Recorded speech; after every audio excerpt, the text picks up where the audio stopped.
नमस्कार, मैं हूं मनोज माना। स्वागत है आपका हमारी खास पेशकश चुनावी अखाड़ा में। इन दिनों सियासत का ये अखाड़ा घमासान का सबब बना हुआ है। मौसम के तल्ख तेवरों के साथ ही सियासी पारा भी चढ़ता नजर आ रहा है। फिलहाल आज हम आपके लिए लाए हैं अलग अलग लोकसभा सीटों की ताजा और गर्मा गर्म चुनावी चर्चा। इस कार्यक्रम में हम बात करेंगे चुनावी रणनीतियों की, राजनीतिक दलों की चुनौतियों और जनता जनार्दन की अपने नेताओं से उम्मीदों की। तो देखिए हमारा खास कार्यक्रम चुनावी अखाड़ा।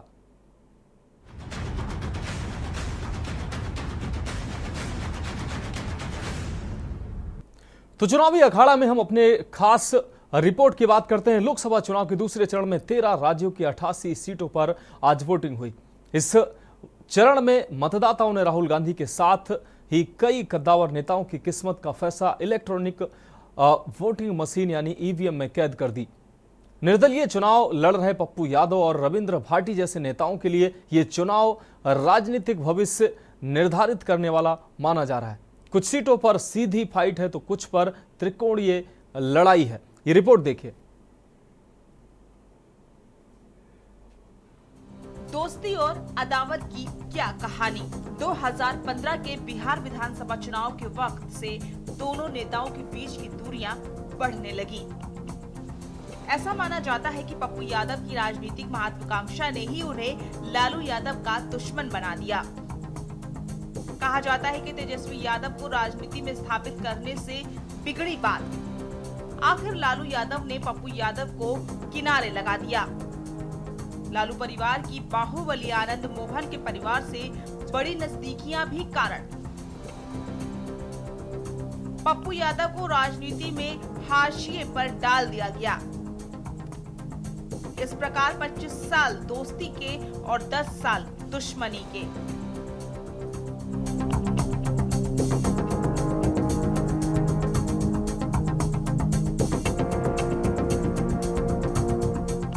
लालू यादव वर्सेस पप्पू यादव।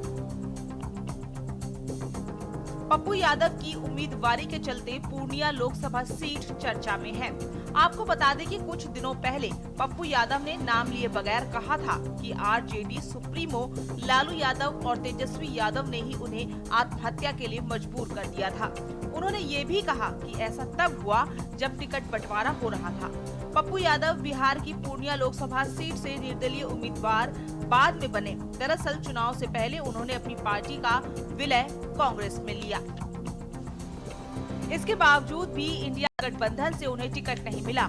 आरजेडी ने यहां से बीमा भारती को टिकट दे दिया।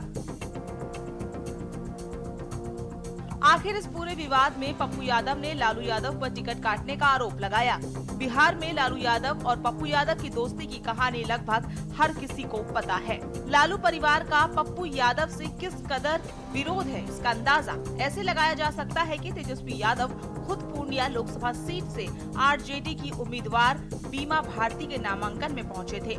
इसके बाद भी बात नहीं बनी तो तेजस्वी यादव ने पूर्णिया में कैंप कर दिया, जिसमें पार्टी के 40 से ज्यादा विधायक पूर्णिया पहुंच गए।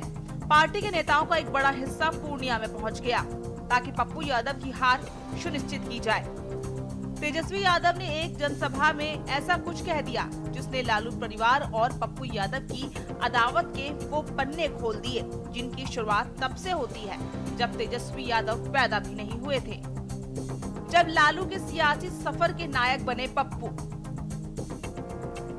बात साल 1988 की है, जब समाजवाद के पुरोधा रहे कर्पूरी ठाकुर का निधन हो गया था। उस वक्त कर्पूरी ठाकुर की पार्टी लोकदल के पास कुल 46 विधायक थे। इन विधायकों में नीतीश कुमार से लेकर लालू यादव जैसे नेता थे। कर्पूरी ठाकुर के बाद 2 नेता ऐसे थे जो 1967 से ही विधायक बनते आए थे और नेता प्रतिपक्ष बनने की दौड़ में आगे थे। उस वक्त 29 विधायक निर्दलीय थे।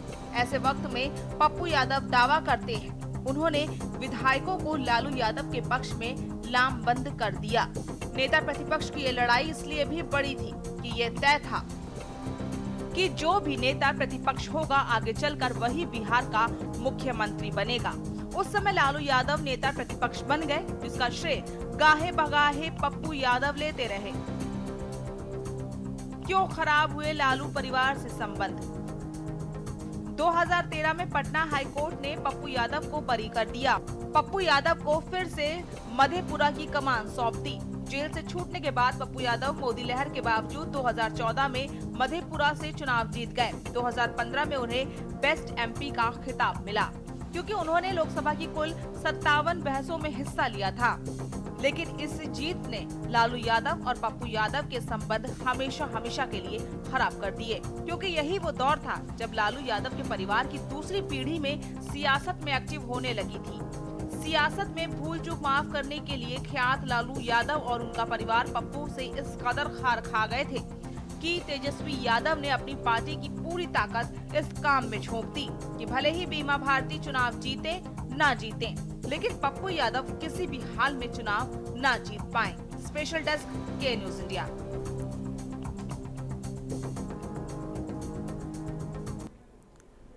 अब बात करते हैं अगली रिपोर्ट की। लोकसभा चुनाव के दूसरे चरण में 13 राज्यों की 88 सीटों पर वोटिंग संपन्न हुई है। इस चरण में मतदाता कांग्रेस के पूर्व अध्यक्ष राहुल गांधी के साथ ही कई कद्दावर नेताओं की किस्मत का फैसला इलेक्ट्रॉनिक वोटिंग मशीन यानी ईवीएम में कैद हो गई है। निर्दलीय चुनाव लड़ रहे पप्पू यादव और रविंद्र भाटी जैसे नेताओं के लिए ये चुनाव राजनीतिक भविष्य तय करने वाला माना जा रहा है। कुछ सीटों पर यहां सीधी फाइट तो कुछ पर त्रिकोणीय लड़ाई देखने को मिल रही है। वहीं दूसरे चरण के रण के बीच एक ऐसा घटनाक्रम भी सुर्खियों में आया जो बीजेपी पर विपक्ष के आरोपों की ढाल का सबब बनता नजर आ रहा है। दरअसल सुप्रीम कोर्ट ने अहम फैसले में साफ कर दिया है कि मतदान ईवीएम मशीन से ही होगा। ईवीएम वीवीपैट का 100% मिलान नहीं किया जाएगा। 45 दिनों तक वीवीपैट की पर्ची सुरक्षित रखी रहेगी। ये पर्चियां उम्मीदवारों के हस्ताक्षर के साथ सुरक्षित रहेंगी। ये रिपोर्ट देखिए। राहुल गांधी। पूर्व कांग्रेस अध्यक्ष राहुल गांधी केरल की वायनाड सीट से एक बार फिर से चुनावी मैदान में है। राहुल 2019 में यहां से जीते थे। इस बार उनका मुकाबला भाजपा के सुरेंद्र और भाकपा के एनजी राजा से है। 2019 में वायनाड लोकसभा सीट पर 80.37% मतदान हुआ था। इस बार समर्थकों ने राहुल को पिछले चुनाव से भी ज्यादा मतों से जिताने के लिए एड़ी चोटी का जोर लगा दिया है। रविंद्र भाटी। राजस्थानी राजनीति की युवा सनसनी रविंद्र भाटी ने विधानसभा चुनाव में बीजेपी से टिकट न मिलने पर निर्दलीय उम्मीदवार के रूप में चुनाव लड़ा और जीते भी। रविंद्र भाटी अब लोकसभा चुनाव में भी निर्दलीय मैदान में है। बाड़मेर में रविंद्र भाटी का मुकाबला बीजेपी के टिकट पर चुनाव लड़ रहे केंद्रीय मंत्री कैलाश चौधरी और कांग्रेस के उमेद राम से है। उमेद राम 2019 में आरएलपी के उम्मीदवार थे। शशि थरूर। पूर्व केंद्रीय मंत्री शशि थरूर केरल के त्रिवेंद्रमपुरम सीट से कांग्रेस के टिकट पर लगातार चौथी बार चुनावी मैदान में है। साल 2009, 2014 और 2019 चुनाव में लगातार 3 बार इस सीट से सांसद रहे थरूर के सामने बीजेपी ने केंद्रीय मंत्री राजीव शेखर और लेफ्ट ने पनियन रविंदन को उतारा है। नवनीत राणा।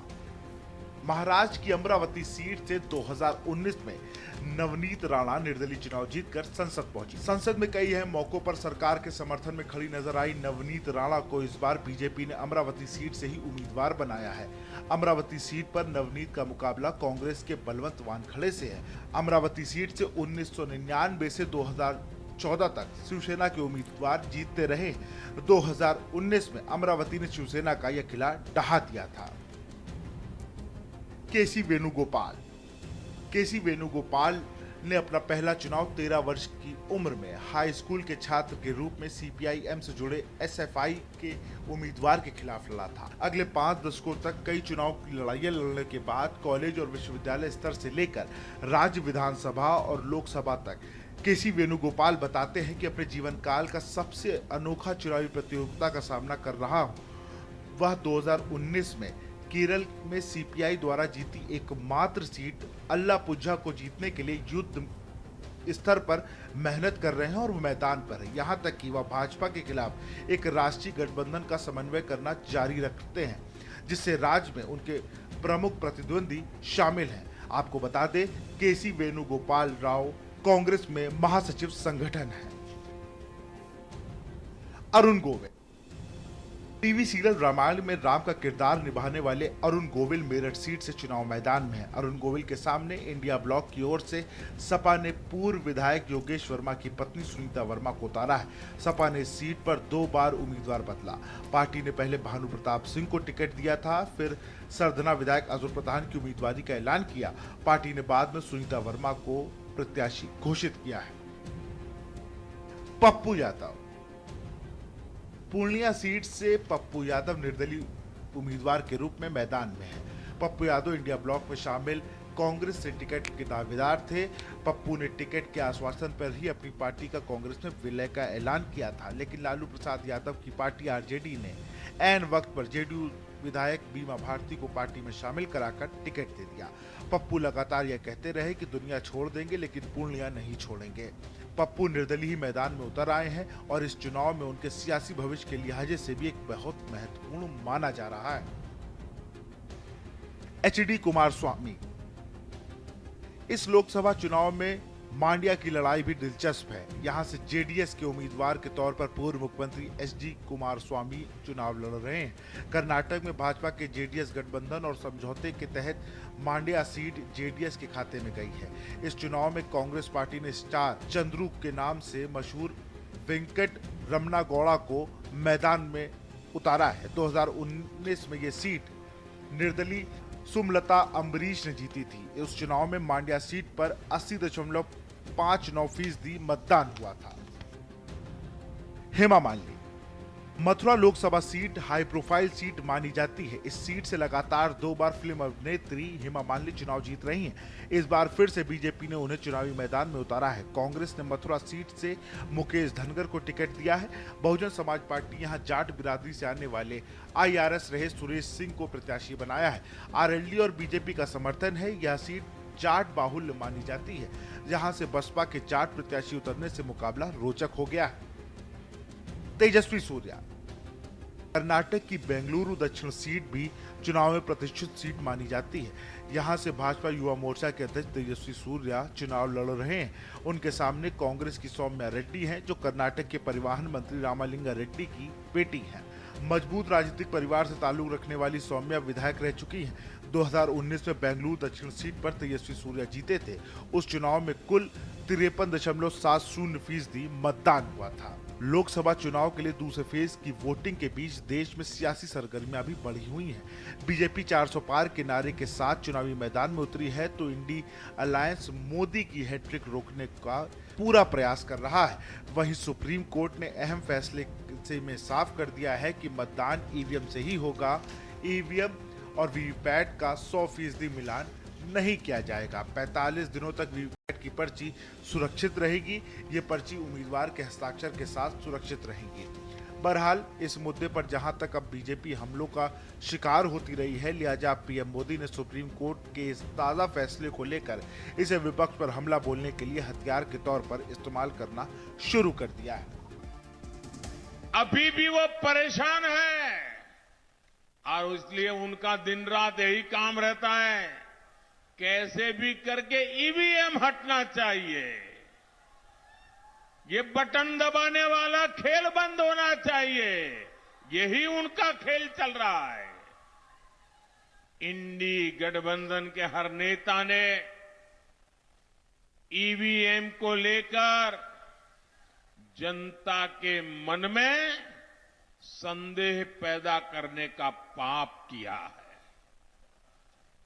लेकिन आज देश के लोकतंत्र की ताकत देखिए, बाबा साहब आंबेडकर के संविधान की ताकत देखिए। आज सुप्रीम कोर्ट ने अभी 1-2 घंटे पहले ही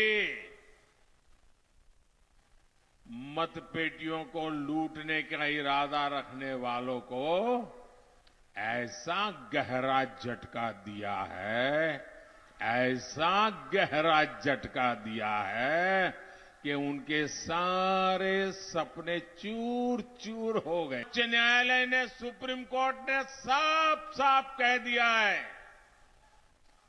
कि बैलेट पेपर वाला पुराना दौर वापस लौट करके नहीं आएगा। बता दें कि सुप्रीम कोर्ट के निर्देश है कि चुनाव के बाद सिंबल लोडिंग यूनिट को भी सील कर सुरक्षित किया जाएगा।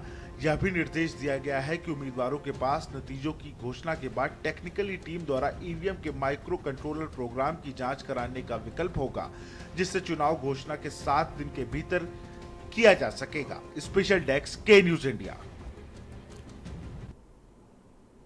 तो हमारी खास पेशकश चुनावी अखाड़ा में वक्त एक ब्रेक का है, जल्द हाजिर होंगे।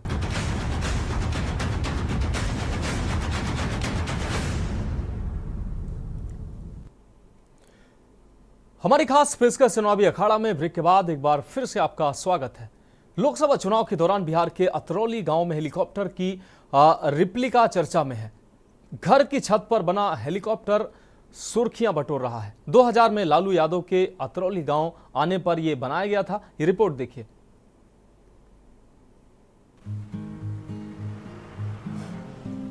बिहार में औरंगाबाद जिले के अतरौली गांव के एक घर की छत पर बनी हेलीकॉप्टर की ये रेप्लिका लोगों का ध्यान अपनी ओर खींच रही है। हेलीकॉप्टर की इस रेप्लिका को साल 2000 में बिहार के पूर्व मुख्यमंत्री लालू प्रसाद यादव के गांव आने से प्रेरित होकर बनवाया गया था। चुनावी मौसम आते ही ये रेप्लिका सुर्खियों में बनी रहती है। अतरौली गांव के इस घर की छत पर ये हेलीकॉप्टर रेप्लिका बनी है, वो अजीत और रंजीत का है। दोनों भाई बताते हैं कि कैसे गांव में आने वाले नेता इसे देखकर हैरान रह जाते हैं। हमारे पिताजी समाज सेवी भी थे और राजनीति में भी विशेष रूप से रुचि लेते थे, और जब उन्हें जानकारी मिली कि हेलीकॉप्टर की बात कर रहे हैं तो इन्होंने कहा कि हम हेलीकॉप्टर खरीद तो नहीं सकते हैं, बड़े बड़े नेता लोग आते हैं, लोग उनके पीछे दौड़ लगाते हैं, हेलीकॉप्टर देखने के लिए जाते हैं, तो आप मेरे मकान पर अगर आप बेहतर कारीगर हैं, आकृति उसका हेलीकॉप्टर का हूबहू आए या नहीं आए, जो भी लागत लगे आप सहर्ष हम स्वीकार करते हैं और आप उसे बनाना प्रारंभ कीजिए। हेलीकॉप्टर हाउस जब बना और मेरे पिताजी जब शौक से बनाए तो हम लोग को भी आइडिया नहीं था, लेकिन उनकी जो शौक थी, जो आज हम लोग महसूस करते हैं कि वो जो बनाए, हम लोग को बहुत लोग पूछते हैं, समझते हैं, और सबसे बड़ी बात है कि उनकी जो शौक थी कि हमारा नाम होगा और हम पहुंच नहीं सकते हैं हेलीकॉप्टर हाउस पर, हेलीकॉप्टर पर चढ़ नहीं सकते हैं, लेकिन हम अगर बना देते हैं तो मेरे जितने गरीब यहाँ पे लोग रहते हैं वो तो कम से कम शौक को मिटा दें अपने चढ़ के छत पे। ये हेलीकॉप्टर रेप्लिका इतनी मशहूर है कि चिराग पासवान की लोक जनशक्ति पार्टी रामविलास घर के मालिक अजीत कुमार को अपनी पार्टी में शामिल होने का न्योता दे चुके हैं। ऐसा इसलिए क्योंकि पार्टी का चुनाव चिन्ह हेलीकॉप्टर है।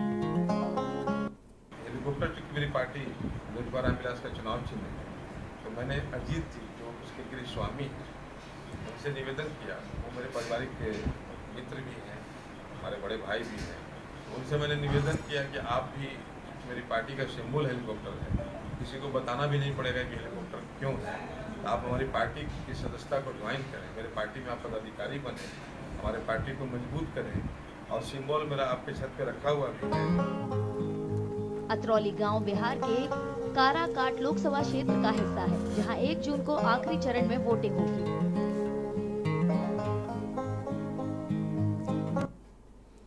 लोकसभा चुनाव में मतदान प्रतिशत बढ़ाने के लिए लगातार प्रयास किए जा रहे हैं। एमपी के अलीराजपुर और झाबुआ में प्रवासी मजदूरों को वोटिंग के लिए प्रोत्साहित करने के लिए कॉल सेंटर भी बनाए गए हैं। ये रिपोर्ट देखिए।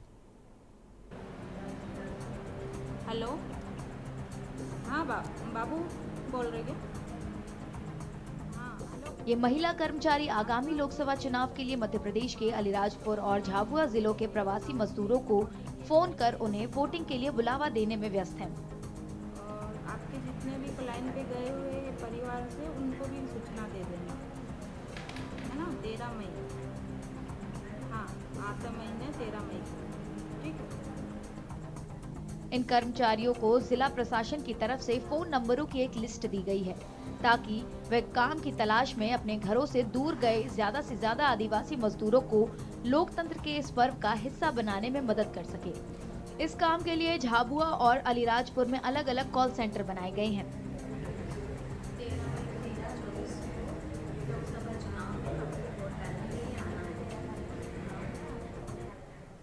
ज़्यादातर लोग यहाँ से मजदूरी के लिए बाहर जाते हैं, तो मतदान प्रतिशत बढ़ाने के लिए और हमारा जो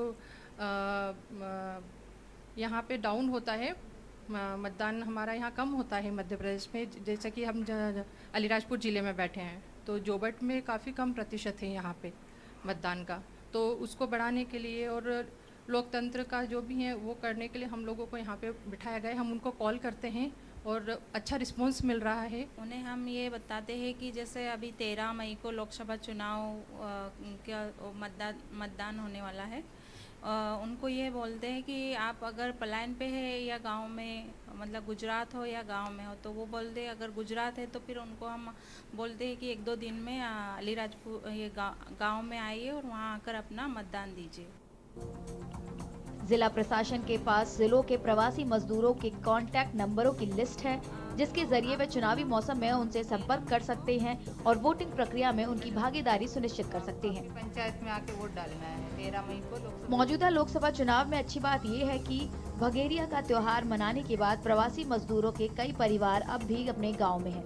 ऐसे में उन्हें फोन करके अनुरोध किया जा रहा है कि वे वोटिंग के बाद ही काम के लिए वापस लौटे। पूर्व में भी जो विधानसभा निर्वाचन हुए थे 18 में और लोकसभा निर्वाचन हुए थे 19 में, उसी की भांति इस बार भी हम लोगों ने कॉल सेंटर एक स्थापित किया है जिसमें हम समस्त परिवारों को टच करने का प्रयास कर रहे हैं। इसके अतिरिक्त एक हम लोग अभी वी आर प्लानिंग एंड हम लोगों को एक बार अनुमति मिल जाएगी, उसके बाद हम लोग उसको एग्जीक्यूट करेंगे कि पूर्व की भांति हम लोग हमारे दल हैं जो गठित करके हम लोग कुछ ज़िले जहाँ पे ज़्यादा से ज़्यादा माइग्रेंट लेबर्स हैं वहाँ पे उनको हम लोग भेजेंगे, उनको जागरूक करने के लिए, अवेयर करने के लिए और थोड़ा सा मोटिवेट करने के लिए। जो लोग हैं ये अभी घरों में ही हैं, ये अभी तक माइग्रेंट किए नहीं हैं और ये माइग्रेट करेंगे अभी कुछ दिनों बाद, तो हम उन्हें अभी फ़ोन करके ये करने की कोशिश कर रहे हैं कि वो माइग्रेट ना करें। 13 मई जब इलेक्शन है तब तक यहाँ रुक जाएं, इलेक्शन करने के बाद ही जाएं, यहाँ से मतदान करने के बाद जाएं। इसके लिए हमने करीब 30 हमारी बहनों को बिठाया है यहाँ पर कंट्रोल रूम में और वो उनको लगातार फ़ोन करें क्योंकि हमारे पास नंबर हैं उनके, तो उसमें से बहुत लोगों के रिस्पॉन्स भी आ रहे हैं कि हम अभी यहीं हैं और अगर कोई ये कहता भी है कि हमें जाना है तो उन्हें ये हम संदेश देते हैं कि अभी आप न जाएं और इलेक्शन होने के बाद जाएं। रोजगार के मौकों की कमी की वजह से रोजी रोटी कमाने के लिए वे गुजरात जैसी जगहों पर पलायन करने के लिए मजबूर हैं। यहीं पे काम नहीं मिलता तो गुजरात जाते हैं। वहाँ पे मजदूरी ठीक मिलती है? हाँ ठीक मिलती है। कितने समय तक जाते हैं लोग, कब से कब तक रहते हैं वहाँ? अभी 5-6 महीना में जाएगा कपास सीजन, पसी होली बाद आए थे। अच्छा, इस गांव में हर घर से लोग गुजरात जाते हैं? हाँ सब जाते हैं, 1-2 जना रुकाते हैं यहीं पे जमीन करने के लिए, बोधा हो जाते। रतलाम लोकसभा निर्वाचन क्षेत्र के वोटरों के मुताबिक इलाके में पानी की कमी और बिजली कटौती जैसी समस्याओं ने उनकी जिंदगी को मुश्किल बना दिया है। पानी हमारे गांव में नहीं मिलता, फिर हेडपम्प था तो फिर लाइट भी नहीं मिलती, यहाँ पर नहीं आती। लाइट नहीं आती? पानी की कमी है। क्या समस्या होती है एक बच्चों को पानी पिलाने में, परिवार में क्या समस्या होती है? पानी पीने में तकलीफ, फिर बर्तन धोने में, फिर पानी पीने में, नहाने में नहीं मिलता पानी। हैंडपंप सूख जाता है, चलता है? हेडपम्प सूख जाता है, पानी नहीं मिलता। अलीराजपुर और झाबुआ दोनों जिले रतलाम लोकसभा निर्वाचन क्षेत्र में आते हैं। ये सीट अनुसूचित जनजाति के लिए रिजर्व है। इस सीट पर लोकसभा चुनाव के चौथे चरण में 13 मई को वोट डाले जाएंगे।